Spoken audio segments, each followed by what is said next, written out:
Bon,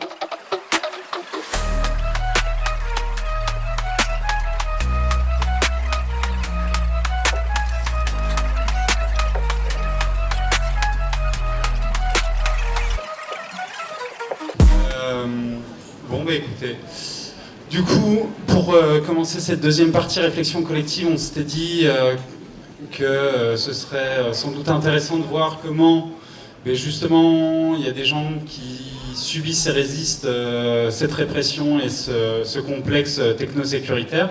Alors, je pense qu'on va peut-être simplement commencer par des présentations et plutôt que de lire vos fiches Wikipédia, je vais peut-être juste vous laisser le faire, ce sera sans doute mieux. Du coup, qui veut se présenter qui va en premier?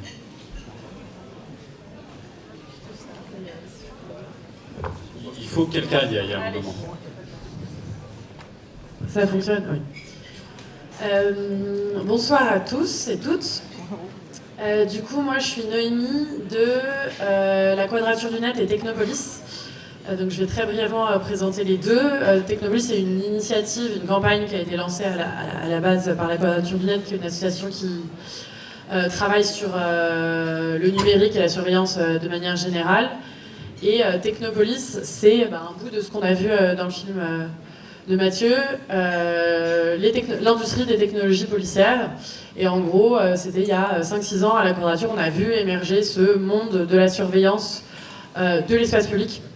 Parce qu'on était une association qui travaille plutôt sur les questions sur Internet ou de renseignement, et on s'est intéressé à cette industrie qui utilise l'espace public comme expérimentation, comme laboratoire de surveillance, avec l'idée de le documenter, puisqu'on s'est heurté à une énorme opacité. C'était très difficile de savoir ce qui se passait dans les villes de France. Et donc Technopolis, l'idée c'est d'outiller les habitantes et habitants des villes pour qu'ils puissent se saisir de cette question, aller voir les décideurs publics, les maires, les élus locaux, etc. pour connaître en fait les marchés publics, parce qu'on l'a bien vu, c'est une industrie. Donc qu'est-ce qui a été acheté, qu'est-ce qui a été déployé dans les rues. Donc on en a parlé, les caméras algorithmiques, les micros, la reconnaissance faciale. Donc voilà, donc il y a un site internet, il y a un blog, il y a des groupes Technopolis qui se sont créés à Marseille, à Montpellier, récemment aussi Paris banlieue, à Bruxelles aussi. Donc voilà, avec l'idée de s'informer dans nos villes, puisque chaque maire fait un peu ce qu'il veut, sur les entreprises et sur qui est à la manœuvre. Voilà, très rapidement. Bonsoir tout le monde. Donc moi je suis Fatou Dieng du comité Vérité et Justice pour la Dieng du collectif Vivolé et membre du réseau d'entraide Vérité et Justice.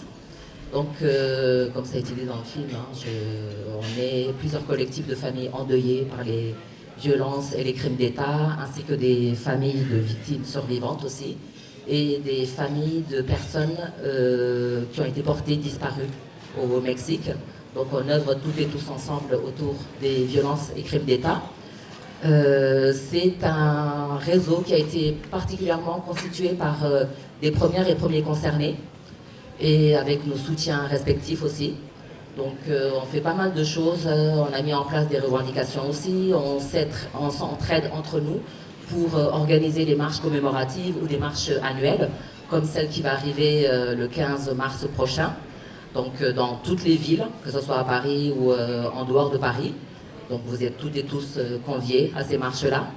Et on s'organise et surtout on s'entraide aussi au niveau juridique, on échange entre nous pour justement voir un petit peu où est-ce qu'on peut s'entraider pour continuer à avancer au niveau judiciaire. Et je vais passer la parole parce que je ne sais plus quoi dire du coup. Merci. Moi déjà j'ai envie de dire juste combien ça fait plaisir d'être à vos côtés, parce que je crois que c'est la première fois qu'on partage un espace comme celui-là, et c'est vraiment précieux d'avoir des espaces où on se rencontre et où on construit nos luttes comme étant en fait fondamentalement cette seule et même grande lutte contre l'oppression coloniale, raciste et ainsi de suite. Moi je suis là pour Urgence Palestine, je m'appelle Omar et je suis palestinien.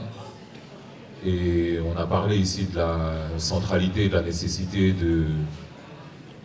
d'assurer que les premiers concernés aient une voix, une place dans nos luttes. Et Urgence Palestine, fondamentalement, c'est ça.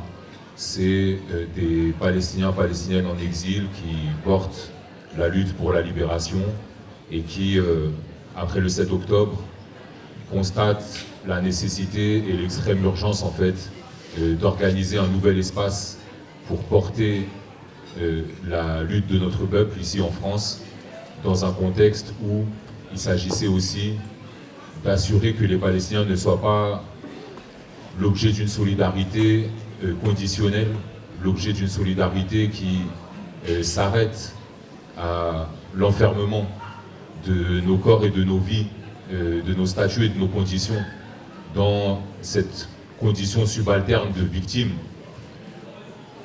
et d'accepter que la réalité du combat anticolonial, elle exige aussi qu'on soit aux côtés des Palestiniens et des Palestiniennes quand ils résistent, quand ils combattent, quand ils prennent les armes contre le système colonial, quand ils engagent leur vie et leur corps et leur chair contre les machines et les technologies et les idéologies qui sont celles qu'on a vues dans ce film.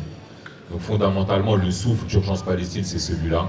L'action d'Urgence Palestine, c'est celle de Palestiniens, Palestiniennes qui, avec plein de gens magnifiques, comme vous toutes et tous dans la salle là, s'engagent pour porter le combat dans la rue, certes, mais qui de plus en plus aussi s'organisent pour faire en sorte que de la rue jusqu'aux espaces institutionnels et politiques, nos voix elles soient entendues et nos corps respectés.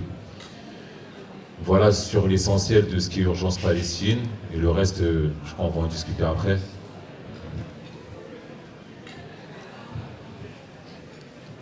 Moi, je suis également membre d'Urgence Palestine. Je suis là pour vous parler du fait que nous, à Urgence Palestine, on fait aussi partie d'une coalition que vous avez peut-être vu passer sur les réseaux sociaux qui s'appelle Guerre à la guerre. N'hésitez pas à aller suivre, partager, inviter vos amis et rester connectés. Une coalition donc, dans laquelle il n'y a pas que nous, il y a aussi Tzedek, les soulèvements de la terre, Stop Arming Israël, Palestine Action, Vietnam Dioxine, Désarmons-les, Contre-attaque, Survie, la Marche de Solidarité, les Gilets Noirs et la femme, qui a émané de la dernière séquence politique qui s'est matérialisée par le retour prégnant de la guerre à une échelle mondiale. Et un peu ce qu'on s'est dit, ce qu'on s'est fixé comme objectif, c'est de remettre la thématique antimilitariste à l'agenda politique général dans le contexte qui est le nôtre, c'est-à-dire depuis un des pays qui fait partie des premiers exportateurs d'armes au niveau mondial. Donc voilà, je vais vous lire le texte et je vous invite encore une fois à aller regarder ça de plus près sur Instagram notamment, mais aussi d'autres réseaux sociaux, il me semble. Donc je vous lis le texte, qui a valeur de texte d'appel, de premier texte d'appel en tout cas, qui est un premier pas. Assurer la paix impériale ne s'est jamais fait sans violence. Mais aujourd'hui, pour les grandes puissances, c'est la guerre elle-même qui fait son retour. Les dépenses militaires explosent partout dans le monde et les profits des industriels de l'armement aussi. La France occupe une place majeure dans cette militarisation générale. Il en va de ses intérêts économiques. Elle s'est hissée à la seconde place sur le podium des ventes d'armes en 2023, devant la Russie et loin derrière les USA. Son soutien à l'entreprise génocidaire de l'État colonial israélien en Palestine est inconditionnel. Son interventionnisme militaire au Sahel, en Kanaki, en Martinique et à Mayotte continue de démontrer la brutalité de son impérialisme qui vise à maintenir ses intérêts et ceux de ses alliés. Et cette logique impériale prend aussi la forme d'une guerre intérieure menée par une police aux moyens militarisés qui cible en premier lieu les non-blancs et les minorités. Partout, ces guerres visent à maintenir l'ordre, un ordre colonial, raciste, sexiste et capitaliste. Il faut maintenir des frontières en tuant s'il le faut, comme en Méditerranée. Il faut réprimer l'ennemi intérieur en multipliant les politiques islamophobes. Il faut mater violemment la contestation, quitte à blesser gravement ou prendre le risque de tuer, comme en témoignent les différentes luttes, des gilets jaunes à Sainte-Soline, en passant par les mobilisations contre la réforme des retraites, et plus généralement l'ensemble des mouvements sociaux. Il faut maintenir un système de contrôle à travers la surveillance généralisée de plus en plus sophistiquée. Il faut remettre le pétainisme au goût du jour en prônant un réarmement démographique. Il faut se préparer à la guerre en soumettant les ados au SNU. Et toujours assurer la domination des pays du Nord global sur le reste du monde. Nous n'en serons pas. Et c'est à nous, alors, de faire grève, de déserter, de perturber, de démanteler la logistique de leur guerre. Car celle-ci repose sur des infrastructures matérielles, des institutions financières, des centres de recherche et de développement, des laboratoires, des bureaux, des usines, des chantiers, des centres de formation et d'entraînement, Des stands de recrutement, de la publicité, des salons, les fauteurs de guerre ont des noms et des adresses. Notre coalition regroupe différents collectifs et individus de tous horizons, visant à désarmer la machine de guerre et relancer un antimilitarisme populaire. Elle s'organise dès à présent et annoncera des actions de grande ampleur, populaires et offensives, dans les semaines qui viennent. Ils sont en guerre, nous sommes un front, rendez-vous au printemps.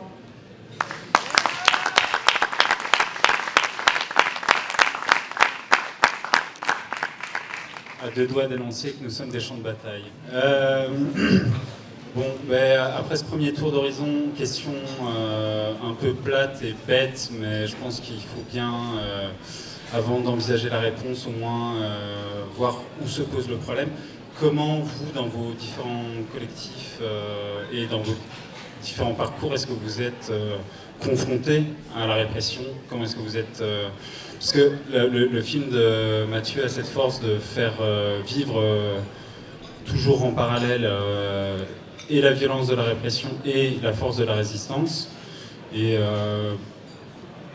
avant d'entamer la deuxième partie de la proposition, je pense que c'est normal que d'évoquer la première. Du coup, je ne sais pas si quelqu'un en particulier a envie de s'y frotter.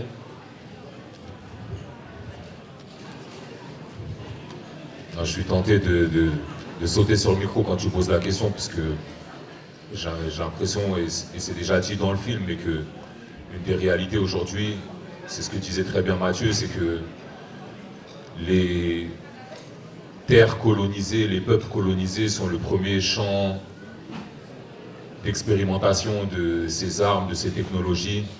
Et nous, on le dit souvent, ces technologies, elles incluent aussi des discours et des idéologies.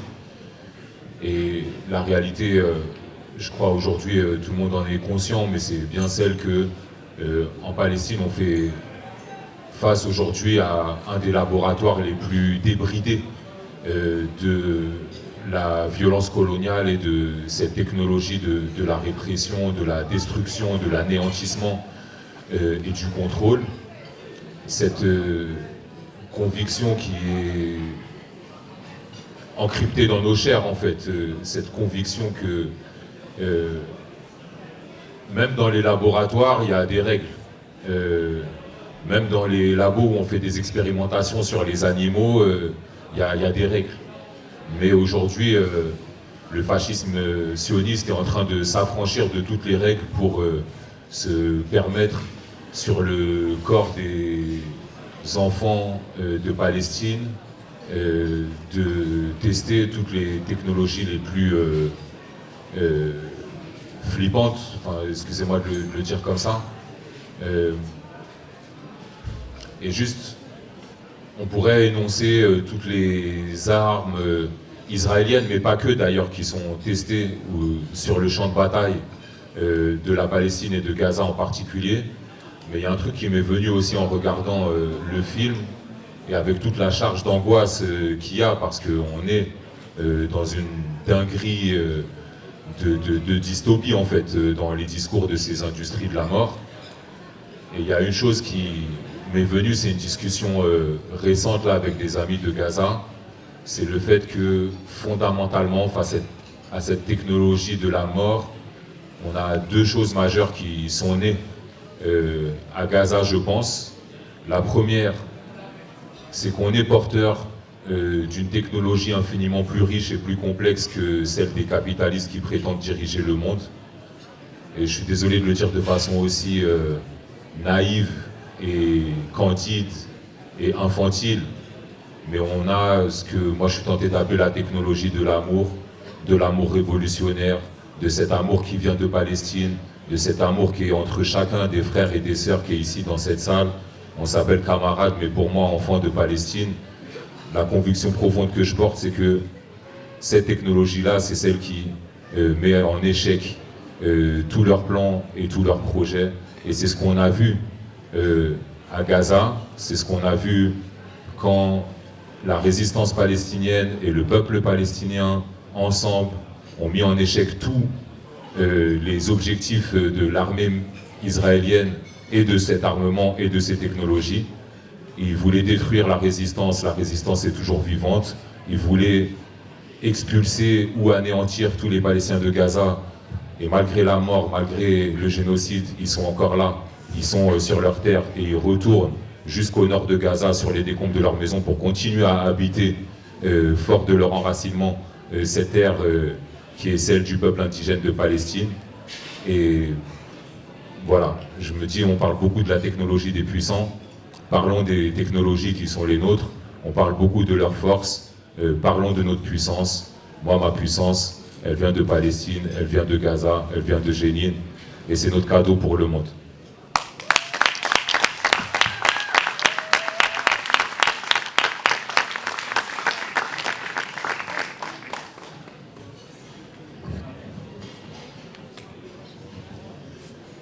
Nous, on est confrontés aux violences et aux crimes et au racisme d'État et tout ce qui va avec, hein, les violences institutionnelles, violences judiciaires, et que ça soit au niveau de partout, hein, tous ces États, on est confrontés à l'État, parce que c'est l'État qui nous violente et c'est l'État qui nous tue, que ce soit en Occident ou que ce soit dans d'autres continents aussi, la militarisation aussi. Par exemple, moi, je suis originaire du Sénégal, et on sait que là, avec ce qui se passe en Afrique, avec les bases militaires, que la France a été chassée, mais elle persiste encore. Donc c'est exactement le même comportement que ici, quoi, que la population subit ici. Donc voilà.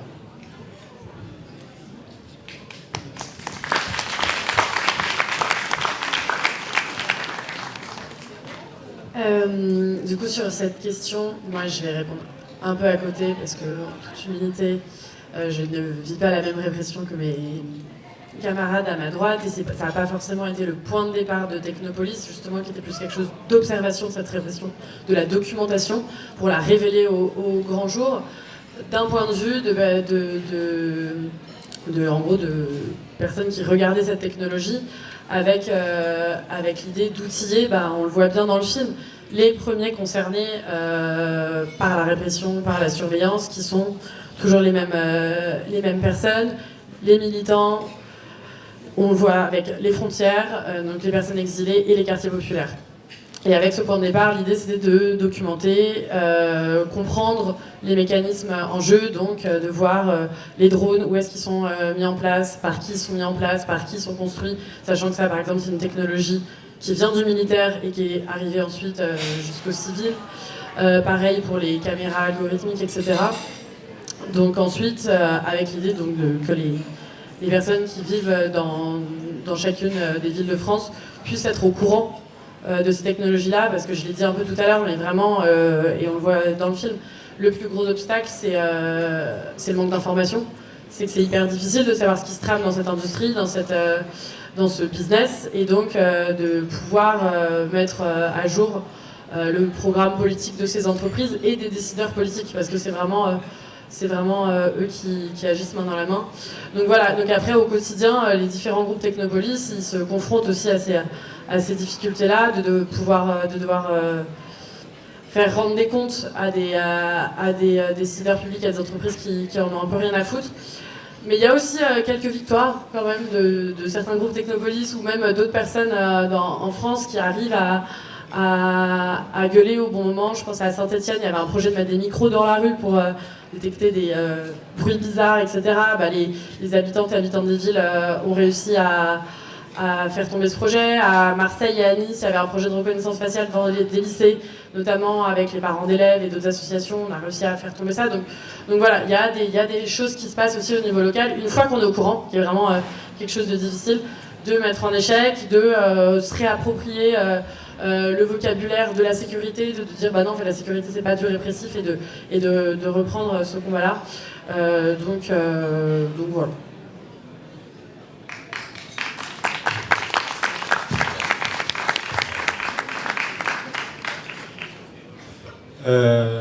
Mathieu, tu veux rajouter quelque chose ou... Non, c'est bon. Mais c'est incroyable parce que du coup, on a rattrapé notre retard. Et on va pouvoir rentrer dans le dur, à savoir que ce soit sur le front domestique comme à l'international, que ce soit le durcissement répressif de la contestation sociale et politique, jusqu'à un génocide pleinement déployé qu'il s'agisse de suppression des populations endocoloniales ou anciennement colonisées en France comme à l'étranger. Enfin, je pense que l'étendue et la violence de la répression n'est plus à détailler. Maintenant, comme le disait le camarade, que faire? C'est-à-dire, vous, dans vos différentes luttes, est-ce que vous avez pu esquisser des pistes qui vous semblent prometteuses? Est-ce que il y a des endroits où on peut identifier des faiblesses dans ce complexe technosécuritaire et quelles sont nos forces? Alors on a déjà parlé de mobilisation locale et de l'amour révolutionnaire. C'est un bon début, mais ça risque de ne pas suffire. Du coup, qu'est-ce qu'on peut imaginer d'autre? Et puis surtout, point important, la parole est aussi ouverte au reste de la salle si jamais vous avez des pistes pour mettre la répression en échec. Peut-être premier tour de micro de la table et après on fait participer la salle.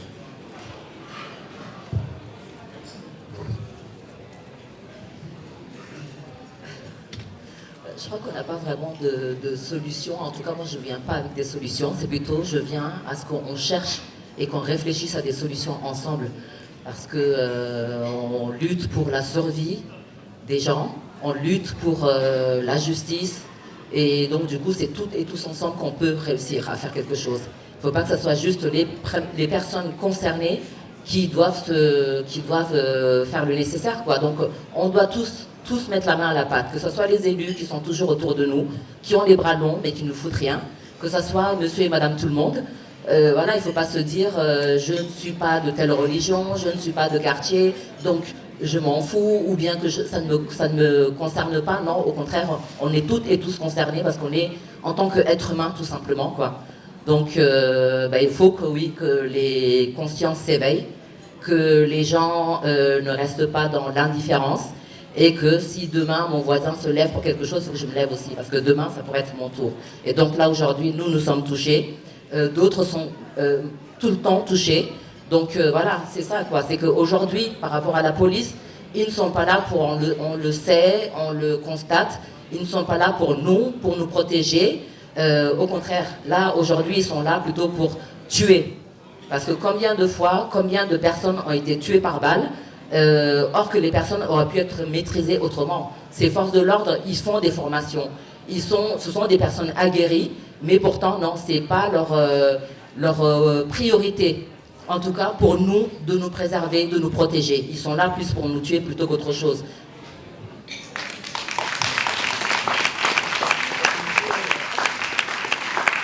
Je vais rebondir rapidement pour aller dans ton sens sur le fait effectivement difficile d'avoir une solution parfaite, mais nous, sur les questions de surveillance, c'est ça, c'est faire prendre conscience aux personnes qui ne sont pas concernées par cette surveillance, qu'elle a toute sa place dans la longue chaîne répressive.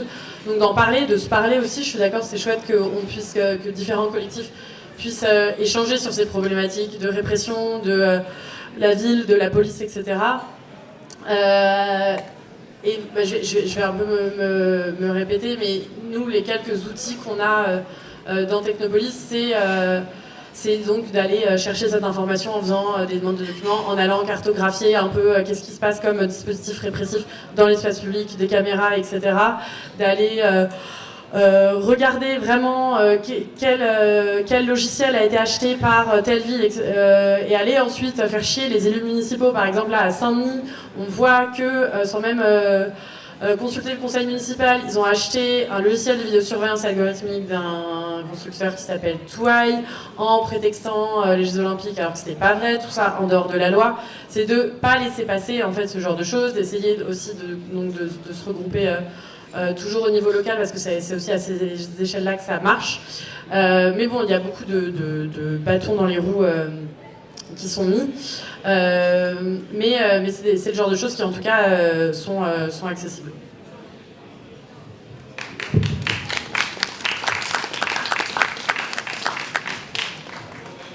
T'as posé des questions trop compliquées. Franchement, j'ai pas de réponse arrêtée, mais il y en a une, en tout cas,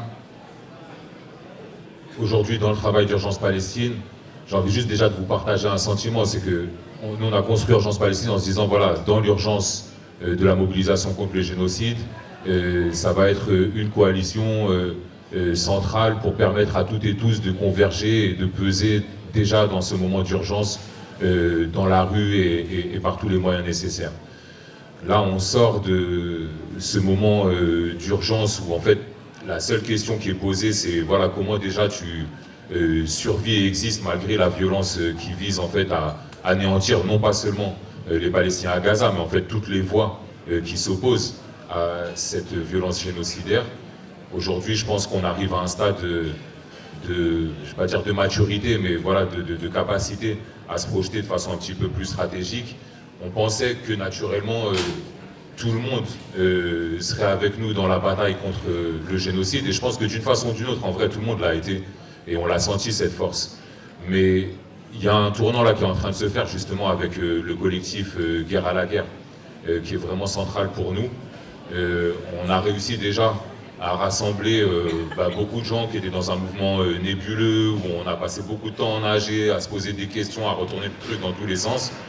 Aujourd'hui, Urgence Palestine, c'est un mouvement organisé qui a une vision stratégique, et dans cette stratégie, il y a le fait que l'alliance dans laquelle on va, je pense, le mieux faire grandir en fait notre lutte, c'est justement Guerre à la guerre. Je vous dis, avant de rentrer dans Guerre à la guerre, je vous dis pourquoi en fait. Parce que la réalité, tu as parlé des élus, on pourrait parler des grandes organisations, de la gauche blanche et de la réalité du paternalisme et du colonialisme qu'il y a aujourd'hui dans ce pays. On a affronté en fait le silence gêné, voire la silenciation subie par toutes les grosses centrales syndicales et politiques au moment où on essayait de faire entendre des voix palestiniennes résistantes dans l'espace français. Et aujourd'hui, on a quasiment acté en fait la mort des grands collectifs nationaux, coordination, cartel d'orgas, machin truc, qui prétendent décider comment le mouvement doit se passer et sur quoi il va se mobiliser. En fait, on mise clairement sur une chose que les grandes orgas qui prétendent contrôler le game, elles n'ont pas compris, c'est que l'essentiel de la lutte et de la mobilisation, elle se fait dans les collectifs, dans les mouvements sociaux, dans cette organisation, je veux dire à la base, qui se fait comme dans le collectif Guerre à la guerre. Et en fait, fondamentalement, Guerre à la guerre, c'est aussi voilà, cette tentative de créer d'autres formes d'alliance avec d'autres espaces de pouvoir et d'émancipation. Du coup, voilà, big up encore une fois à toutes celles et ceux qui sont dans le collectif.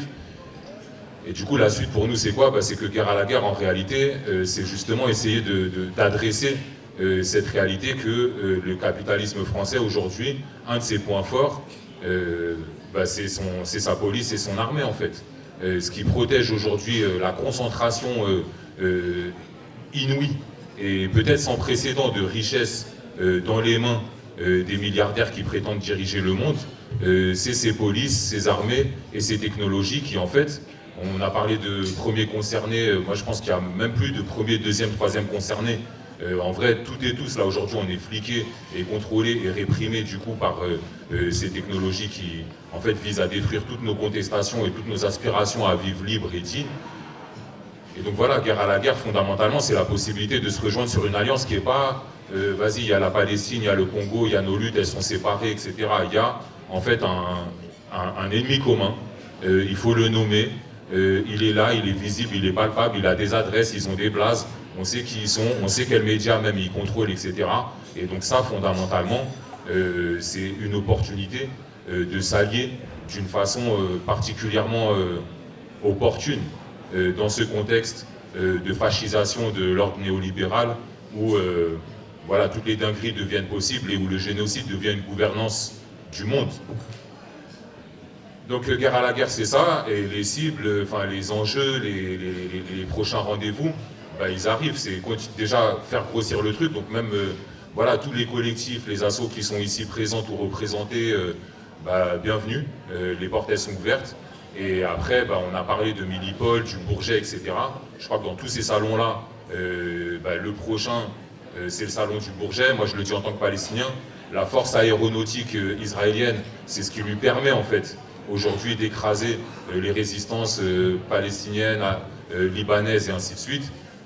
Être ce grain de sable dont on parlait dans le film, je pense que c'est notre responsabilité collective et défaire cette place de la France, non pas seulement comme principale exportatrice, mais en fait comme principale comme principal marché, comme principale foire mondiale de l'industrie de l'armement. C'est une des opportunités qu'on a. Le rendez-vous, il est là. On a plein de choses à faire d'ici là. Mais en juin, c'est le salon du Bourget. C'est ici, c'est dans le 9-3, la famille. Je pense que voilà, la cible, elle est là.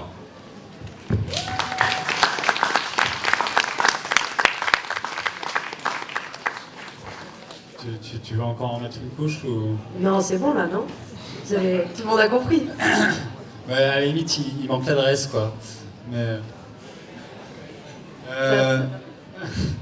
Mathieu, est-ce que toi, dans ta longue carrière à étudier et les institutions et l'industrie qui nous fait la guerre, tu as trouvé des débuts de pistes de peut-être savoir par où on pourrait les attaquer? Non, mais moi, comme tous les camarades qui sont là, j'ai pas de solution et les solutions, elles sont à construire ensemble. Par contre, ce qu'on a vu sur le terrain des luttes en permanence, c'est effectivement, comme disait Assata Chakour, qu'on n'a jamais convaincu les dominants avec des arguments, de la bonne morale et de l'éthique. C'est que nos émancipations, il faut les arracher. Pour ça, il faut des rapports de force. On a vu la décennie 2010, des soulèvements populaires qui ont été capables de renverser des systèmes ultra-autoritaires. Et qu'on finit, sur le chemin de ces soulèvements-là, on a inventé plein de choses, d'autres manières de faire société, de s'organiser, puis finalement qu'on finit la plupart par être écrasés par des puissances militaro-sécuritaires. Du coup, je crois il faut qu'on réussisse à la fois à créer des alliances qui changent les rapports de force, qui permettent par en bas, par les opprimés, d'arracher ce qu'on veut. Mais que ça passe par de l'organisation. Ça peut pas être ni des grands discours, ni juste des revendications. Ça passe par des structures. Il nous faut un mouvement révolutionnaire structuré, organisé à la base, et qui soit aussi capable de proposer une autre société. Mais ça, en fait, on le voit en permanence. Dans toutes les luttes, on passe notre temps à inventer d'autres manières d'organiser la société, sur des bases d'entraide, de solidarité, d'horizontalité. Et donc ça, moi, j'ai moins de doute sur le fait qu'on soit capable de gérer autrement une société, parce qu'on le voit dans nos interactions, même si elles sont en permanence saturées de rapports de domination, etc. En fait, on invente, et les opprimés sont les mieux outillés pour inventer d'autres manières de faire société. Mais d'ici là, il faut qu'on réussisse à inventer des manières de s'allier, de se fédérer, et de protéger nos corps contre les violences policières, contre les violences d'État, protéger nos luttes, protéger nos soulèvements, parce qu'ils vont revenir, c'est évident. On ne peut pas exploiter la planète, la piller, écraser les révoltes sans que les soulèvements y reviennent. Les soulèvements, ils vont revenir. Et du coup, il faut que d'ici là, on soit organisé pour leur permettre de durer et pour leur permettre de réussir à faire advenir une autre société. Et bon voilà, ça c'est des grands discours, ça se passe au quotidien dans les luttes, et donc je sais pas, j'ai pas d'autre chose à dire à tous les camarades, dont certains le font déjà en fait, et mettent déjà leur vie en jeu dans ça. Mais oui, il faut s'organiser chaque jour, rejoindre tout ce qui bouge dans votre quartier, là où vous êtes. Voilà.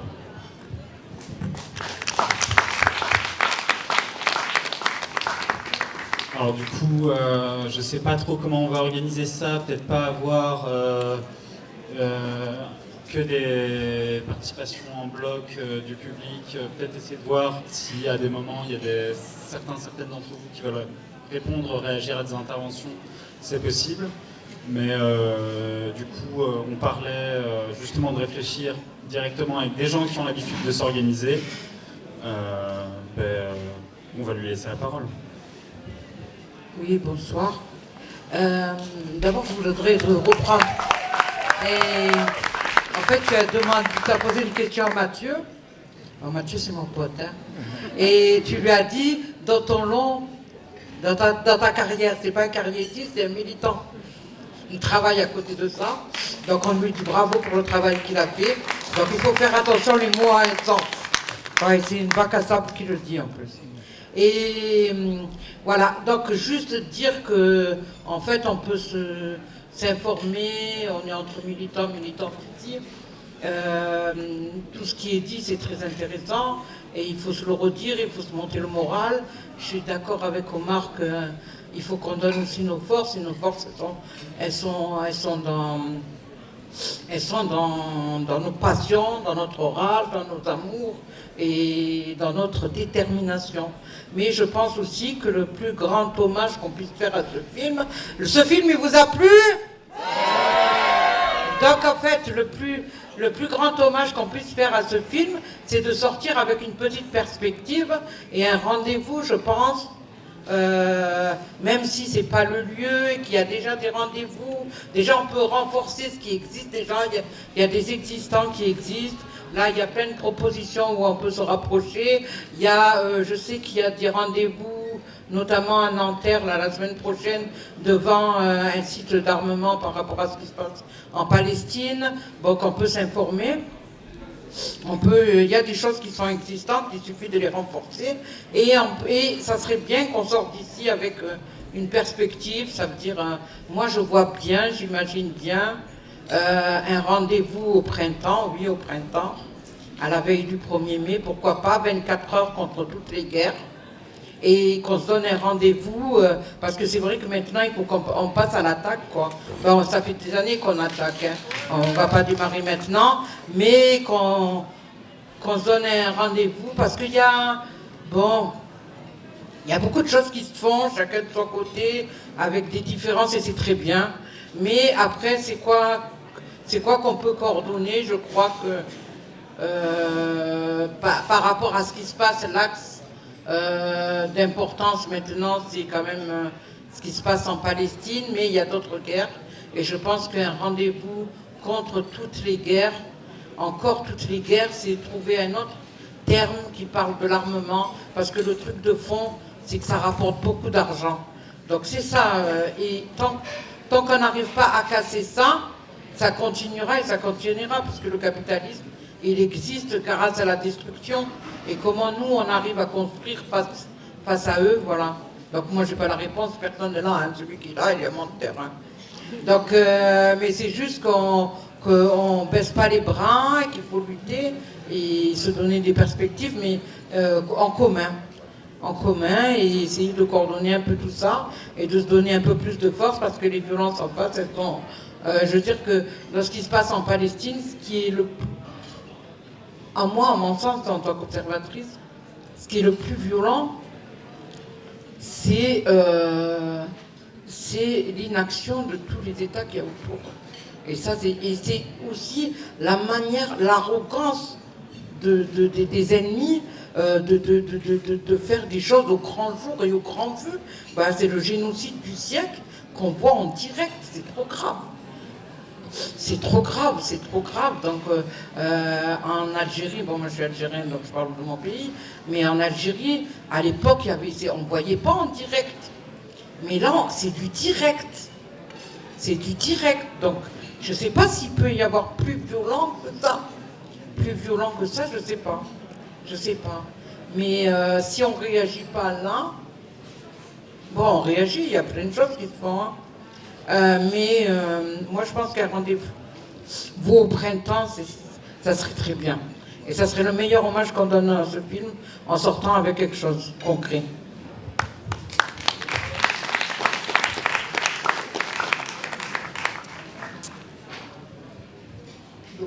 Donc je vais parler, au fait, surtout, je vais interpeller la militante de Quadrature du Net.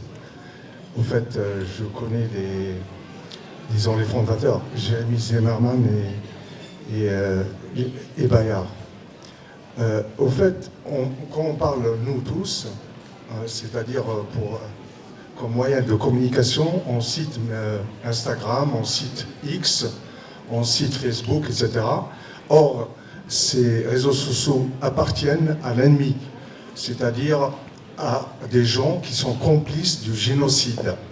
Google, Microsoft, Meta et et Meta collaborent avec l'armée israélienne en mettant, c'est-à-dire à leur service, Amazon aussi, les serveurs, l'IA. Meta a directement collaboré dans le programme Lavender pour cibler les militants de la résistance de Hamas. Et donc, il y a un programme qui s'appelle Where is Daily. C'est-à-dire, si quelqu'un utilise WhatsApp, au fait, WhatsApp qui est censé chiffrer, mais ils ont les clés, ils pouvaient tuer 400 personnes en fonction du degré, disons, de responsabilité de ce militant du Hamas. C'est-à-dire que, et nous, militants, on continue à utiliser ces logiciels alors qu'il y a des alternatives. Et je voudrais bien, parce que Quadrature du Net, ils ont une philosophie du libre, c'est des libristes, donc il faudrait aussi c'est-à-dire que vous faites un travail d'information pour inciter les militants à s'émanciper de ces GAFAM qui sont des génocidaires. Voilà.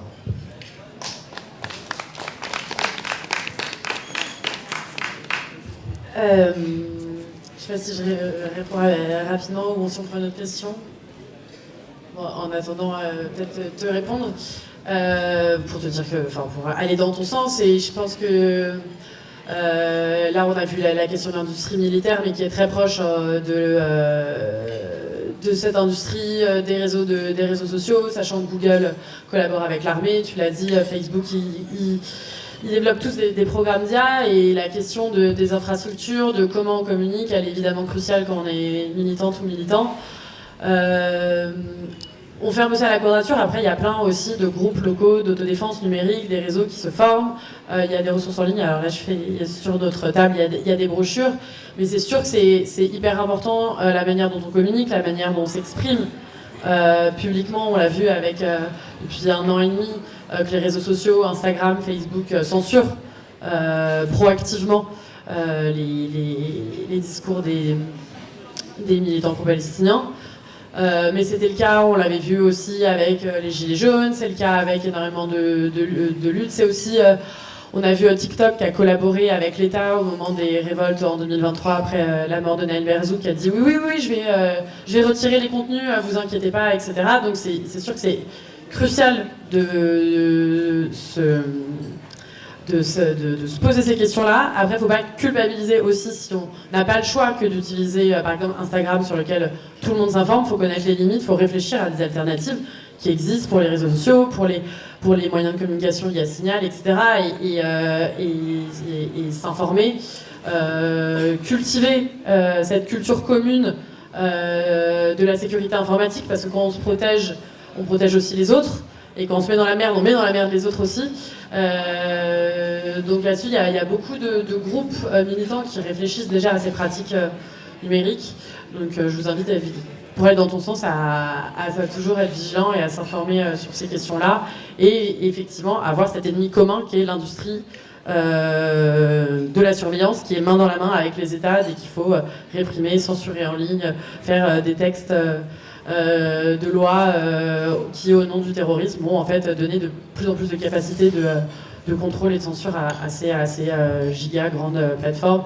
Et les quelques dernières semaines ont été l'apogée en fait de la démonstration de pourquoi il ne faut pas centraliser aux mains d'une entreprise capitaliste des pouvoirs de communication.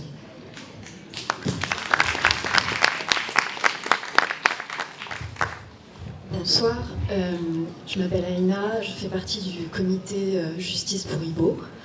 Je voudrais rebondir sur ce qui vient d'être dit de 2 manières. La première, c'est que ton film, il est déjà presque obsolète, hélas, étant donné que on a depuis l'intelligence artificielle qui a pris énormément de place dans tous ces dispositifs. Et puis, les réseaux sociaux ont fait leur choix, clairement, de ce côté-là et pas d'une autre. Mais il me semble que justement, tu parlais d'organisation concrète, d'autres manières de faire les choses. Monsieur parlait d'amour révolutionnaire. Moi, il me semble pas que ce soit... Il me semble que c'est ça la solution. C'est-à-dire qu'ils sont en train de concentrer les choses dans du tout technologique. Et ça, moi, je suis pas sûre qu'on puisse... oui, on peut se protéger, c'est sûr. Hein. On peut inventer des parades informatiques, etc. mais ils ont quand même énormément de moyens face à nous. J'en discutais avec quelqu'un qui est ingénieur informaticien et qui est pas du tout de notre bord, et je lui demandais, à ton avis, quel est le réseau le plus sécurisé, quelle est la messagerie la plus sécurisée? Et il m'a répondu, un papier et un crayon. Et en fait, je pense que notre force, c'est le réel. Et que investir le réel, investir l'organisation concrète, investir la parole, la manière d'être les uns avec les autres, de prendre soin, même dans des toutes petites choses, les uns des autres, une forme de pensée, une forme d'organisation qui puisse être disciplinée sans être disciplinaire, sans être militarisante. Pour moi, c'est ça l'enjeu. C'est-à-dire, je vais être extrêmement factuelle. Tout à l'heure, il y a des gens, pour voir, qui se mettaient devant des gens assis, qui ne pouvaient pas voir. Pour moi, ça, c'est un problème politique. C'est-à-dire que dans le réel, il y a une forme d'absence à l'autre qu'on doit reconquérir, qui doit être notre terrain de reconquête. De faire attention à qui prend la parole, de faire attention à qui a besoin, de remettre de chacun selon ses moyens, à chacun selon ses besoins, et puis d'être concret. Je pense que là, on peut les battre. Là, on peut les battre sur le terrain du concret.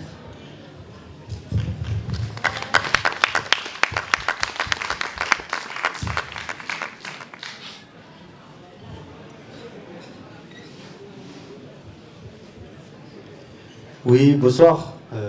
Déjà, je vous remercie pour toutes vos interventions, c'est super intéressant.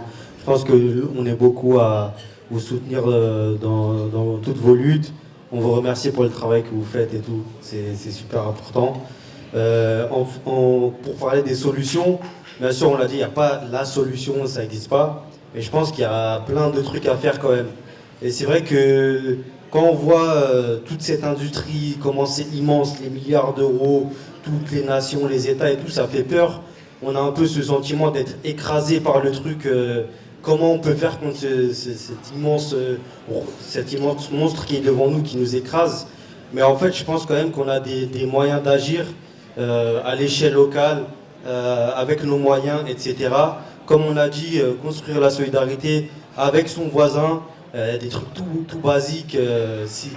C'est à côté de chez nous qu'il se passe des choses en fait. Parce que c'est vrai qu'on ne pourra pas éteindre toutes les caméras, faire disparaître toutes les armes, etc. Mais la caméra qui est en bas de chez toi, voilà, elle est toute seule, tu vois ce que je veux dire. Si tu lui coupes les artères, elle ne respire plus. Ça, c'est à la portée de tout le monde. Il faut faire attention comment on le fait et tout. Mais voilà, c'est à la portée de tout le monde. Et pareil, toutes les entreprises qu'on a vues, là, Millipol, les grandes marques, etc., qui font des armes de ouf, il y a des bureaux qui sont pas loin de nos quartiers. Hein. Il y en a dans le 92, il y en a dans le 93, il y en a dans le 94. J'ai envie de dire, les pavés, quand c'est sur des blindés, ça rebondit, mais quand c'est sur des vitres de bureaux, c'est pas la même chose. Donc, voilà, les trucs, ils sont dans nos quartiers, ils sont à côté de chez nous. Les adresses, on les trouve facilement, si on va envoyer des courriers, bien sûr. Et voilà, il y a des choses à faire. Ça, c'est pour les plus sportifs, on va dire. Après, il y a des mobilisations à construire. Il y a des prisons qui se construisent aussi dans nos villes, dans nos régions. Déjà, il faut informer. Est-ce que les gens ils savent qu'à la Courneuve, juste à côté de chez vous, il y a une usine de Safran. Safran, ils font les drones avec Israël, etc.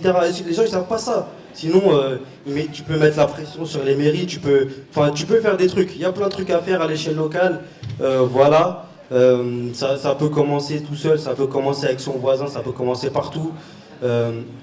Et pour ça, c'est vrai qu'il faut savoir où chercher, il faut savoir comment chercher parce que c'est dangereux, etc. Nous, avec quelques personnes, on propose un cadre d'assemblée ouverte pour réfléchir à tout ça. Il y a plein de choses à faire sur la police, les caméras, les frontières, tout ça. Il y a plein de trucs, il y a plein d'adresses à trouver, il y a plein de choses à faire. Et voilà, le 11 février, on fait une assemblée ouverte au CICP dans le 11e. On invite tout le monde à venir, voilà. Et merci beaucoup encore une fois. Ça demandait, c'est appelé par qui et à quelle heure? Par qui Par personne, hein. Et c'est à 19h. 19h le 11 janvier au CICP.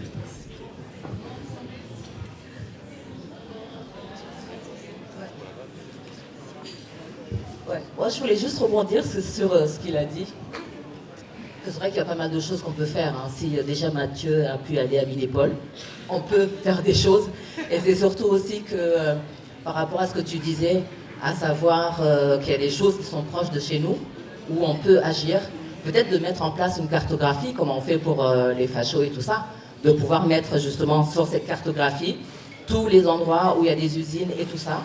Et un peu la même chose aussi, comme par exemple, certains ont pu faire aussi au niveau des logements vides et tout ça aussi, quoi.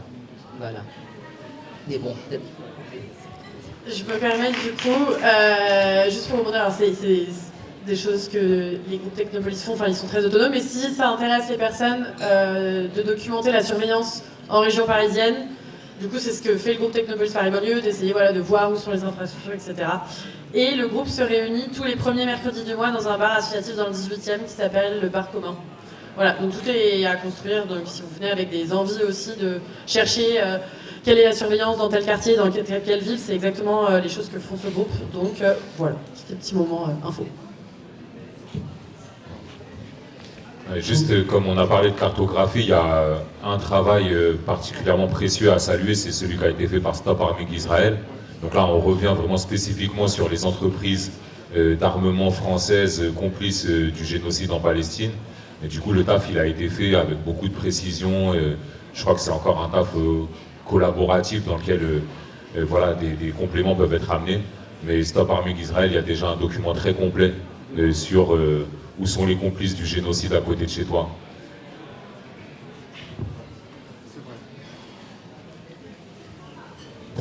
Bonjour à tous, bonjour à toutes. Moi, ça m'a inspiré une question qui recolle avec ce que le camarade d'avant a dit. Pardon si je m'explique bizarrement. Peut-être qu'on devrait valoriser le retour d'expérience de nos camarades gazaouis. Parce que moi, ce qui me fait peur un peu dans cette affiche, c'est le petit robot là qui est en haut et qui a 4 pales et qui, je pense, je sais pas, qui a l'air d'avoir fait beaucoup de dégâts, notamment à Gaza. En fait, il y a plein de questions qui me viennent en tête, type est-ce qu'un quadricoptère peut porter une caméra 4K et donc faire de la reconnaissance d'image? Est-ce que les quadris qui sont utilisés à Gaza, donc dans un milieu urbain, sont les mêmes que ceux qui sont utilisés en Ukraine, notamment par leur connectique, parce qu'en Ukraine, c'est beaucoup de fibre optique qui relie les drones à leur base. Est-ce qu'on a les mêmes problèmes en milieu urbain ou pas? En fait, ce que je demande, c'est pas de répondre à ces questions-là, c'est des retours d'expérience et de moyens de lutte pour des gens qui ont eu besoin de lutter très efficacement contre cette sécurité vachement technophile, on va dire. Enfin, il y a plein de retours à faire, je pense, sur notamment ces bestioles-là qui volent autour de nous et qui peuvent ouvrir sur d'autres moyens. Je vois vos regards froncés, donc j'ai l'impression d'être peu clair. Je vais donc passer le micro.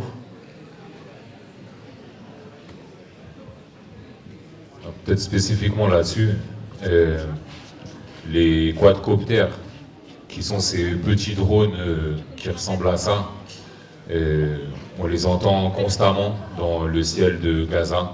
Vous les avez sans doute entendus en fait dans l'arrière-fond, ces zzz constants qui hantent les nuits et les jours qui sont des nuits en fait de ces personnes déplacées dans les tentes. Et en fait, les quadcoptères au début, ils ont été effectivement utilisés d'abord pour de la surveillance, caméra avec tous les algorithmes et tout ce que tu peux imaginer de technologie 4K et ainsi de suite. Je ne suis pas du tout un technicien, un spécialiste de ce domaine, mais ce qu'on sait, c'est que ces quadcoptères ont été ensuite équipés de différents types d'armements. Ils ont été équipés, je commence par le plus soft, de micros par exemple, enfin de haut-parleurs, pardon, pour au-dessus des camps de déplacés, dans certaines zones densément peuplées, émettre par exemple des sons d'enfants qui appellent à l'aide, pour inviter ou inciter les gens à sortir des maisons, mais quand ils sortent des maisons, ils se faisaient tuer. Ils ont été équipés du coup d'armes à feu, de mitraillettes et de différents calibres. C'est aussi ces mêmes quadcoptères qui peuvent porter des engins incendiaires qui ont été utilisés là aussi contre des Palestiniens à Gaza. Et voilà, du coup on peut flipper infiniment de ces technologies terribles, mais encore une fois, et je terminerai avec ça, venez, on va tous à Gaza, c'est l'université de la résistance, il va y avoir besoin en fait de nos bras, de nos forces pour juste déblayer les décombres de ces 100 000 tonnes de bombes qui ont tout fracassé.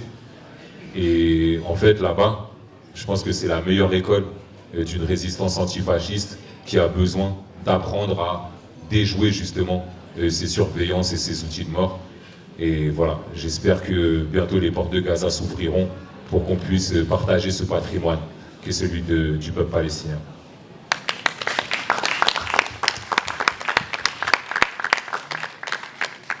Alors, même les militants les plus dévoués doivent se reposer, et vu qu'on est au milieu de la semaine, c'est déjà le temps de la dernière question pour laisser le temps aux personnes qui vont ranger de le faire avant 23h. Alors, j'ai vu une main là-bas levée. Est-ce qu'il y a quelqu'un d'autre qui veut la parole ? Bon, ben... du coup, la main levée tout à l'heure qui était par là, est-ce que c'est encore d'actualité ou pas ? Oui, non, peut-être. Non ?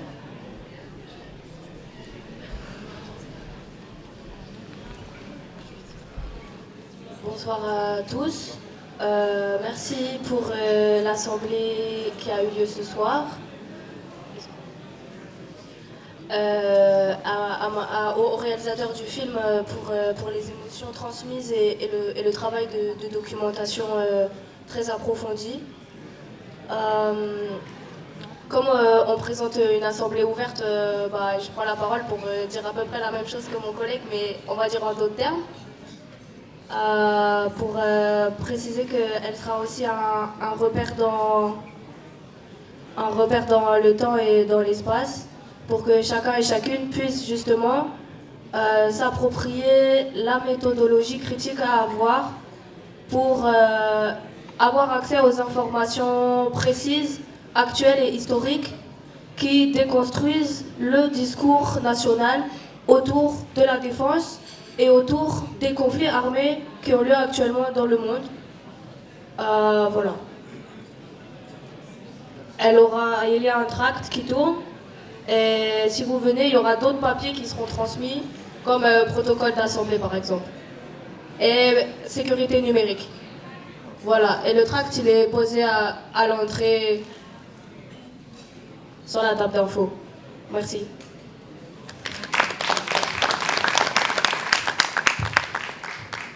Ouais,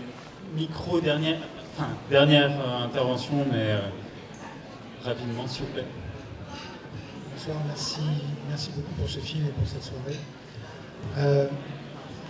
Je suis depuis longtemps extrêmement intéressé par ces problématiques technologiques et de sécurité et de contrôle des foules. Au début du film, tu dis que c'est un marché de 2500 milliards d'euros. Donc, à côté, nous, on n'est absolument rien. Pourtant, je sais qu'il y a des nouvelles technologies qui vont peut-être nous aider. Moi, j'ai, dans ma carrière de technicien dans l'image, travaillé pour certaines de ces sociétés que tu as filmées. Parce que j'ai travaillé pour Nexter, pour Dassault et pour Thales. Mais c'était avant que je sois vraiment très militant, antifasciste. C'était dans une autre vie. Et une petite question par rapport aux gens que tu as filmés. Pourquoi est-ce qu'il n'y a pas Alcetex et Nobel qui sont les deux grands fabricants de grenades en France et dans le monde? C'est très simple, LCTX et Nobel, ils empêchent tout le monde d'approcher de leur stand avec une caméra, de poser des questions, etc. Ils ont réagi avant les autres à ce problème-là. C'est une annonce, c'est pas une... Bon, du coup, on va finir la soirée avec, pour les personnes qui le voulaient, non pas 1, mais 3 rendez-vous. C'est-à-dire qu'on a parlé du 11 janvier 19h, on a parlé des premiers mercredis. La semaine prochaine.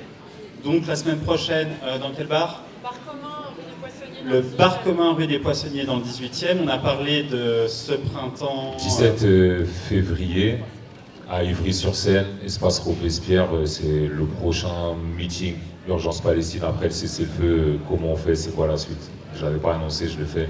Rendez-vous le 17 février à Ivry-la-Famille.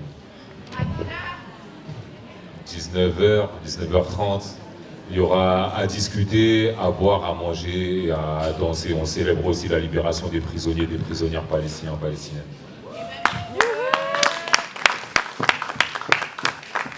Il y aura aussi autre rendez-vous qui n'a pas été mentionné jusque-là, une commémoration des victimes des politiques migratoires aux frontières le 6 février, place de la République à 18h30, joli. Et sinon, le Bourget, c'est à un moment au printemps, c'est ça ? À un moment en juin. Et du coup, apparemment, on a une dernière annonce, et après, ce sera l'heure du miam-miam parce que je fatigue. Ouais, une toute dernière annonce, il va y avoir tout un week-end de lutte contre l'agrandissement de 2 entreprises qui font des microconducteurs et dont dans les applications il y a notamment tout l'armement. Ce sera à Grenoble. C'est donc l'agrandissement de Soitec et de ST Micro et ça aura lieu donc les 28, 29 et 30 mars avec un colloque mais aussi une grande manifestation festive, des ateliers, etc. Avec normalement les soulèvements de la terre. Voilà, n'hésitez pas à venir en nombre à cette mobilisation puisque la question des armes, de l'armement, elle sera éminemment au cœur de la question.